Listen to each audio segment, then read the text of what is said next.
Nine with us now, ready for our little interview, so we can ask him himself. Nine, congratulations! Welcome to being a support player, man. How's it feel? Hey, thank you. Feels good, honestly.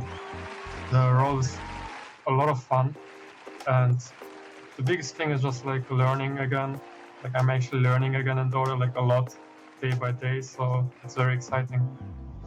Nine, if I'm not mistaken, I was going through your Wikipedia and your Dota buff history. I think this is the first time you've officially played support in officials, right? Yeah, I was mid player my whole competitive life. Yeah, I'm just kind of curious, like, you know, every time you talk about a player making a position change, there's always, you know, I like to say you can take the player out of the position, but you can't take the position out of the player, right? So with your mid mindset moving to position 4, like what advantages do you think you have moving from the mid lane to a position 4 role instead? It's hard to say, honestly. I think probably, like, I feel like I can be better at spellcasting than most subs, like sub players there are, but I just don't have the experience yet. So I think that is like the main thing that I need to work on. And hi Nine. You mentioned that you missed the learning part about the game. Do you feel like in the game right now, whenever a player plays a certain role a very long time, then he kind of will find it hard to learn the game again, and he needs to, like you say, you know, change to a different role to relearn the game again? And would that be something that you would encourage other players to do if they want to learn? I mean, I wouldn't encourage them to do it if they are like sticking to their position.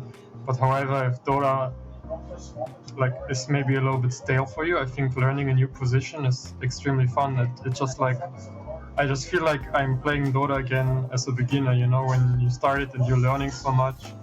Now, like, I have new heroes to play, I have new like habits and a new game plan, and it's just something that I need to work on every day. While as like if you play the lane, like a role for a couple of years, it becomes like more stale. Like obviously you can always learn, but it's not the same as going to a new role. Yeah, and one more thing, do you miss the mid role, mid lane right now after playing 4? When I started playing 4, I missed it. Like I was like getting mad when I couldn't carry games. But the more I played it, the more I also found like how to have impact, and I was like, now I don't really miss it. Like I just focus on position 4, and I don't even think about playing mid. Like I think I've played maybe one game of mid since I switched to 4. Like I just pick 4 every game. I wanted to ask if you have any advice for non-professional players who normally just play one position. Any advice about picking up a separate role? You talked about how it's fun to rediscover a lot more about Dota, but anything else you could offer players switching roles? I think you just should focus on like one hero at a time if you switch to a new role. I think it's not even good for top players because you will not get your role all the time. So I think it's good to have like 1 or 2 years on different roles that you know how to play. And I think it's good, especially for grinding. I mean, that's what I used to do as well, like back in the day. Makes sense. One more question from me. Go ahead. Sorry, one more question from me. So who's the better mid player, you or TOPSON? Oh my god. I never really thought about it, and I mean, looking at how he plays right now, he's super good. Who's better? I don't know. Like, okay, I think we're like on the same level. Like I don't know.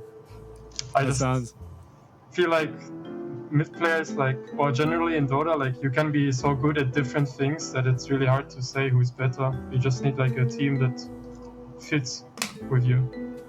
Yeah, for sure. And that's the last question I wanted to ask you here was, do you believe in a honeymoon period for a team? You know, you've been on a couple different teams. Do you believe there's like a honeymoon period? And if so, what makes this team different for you?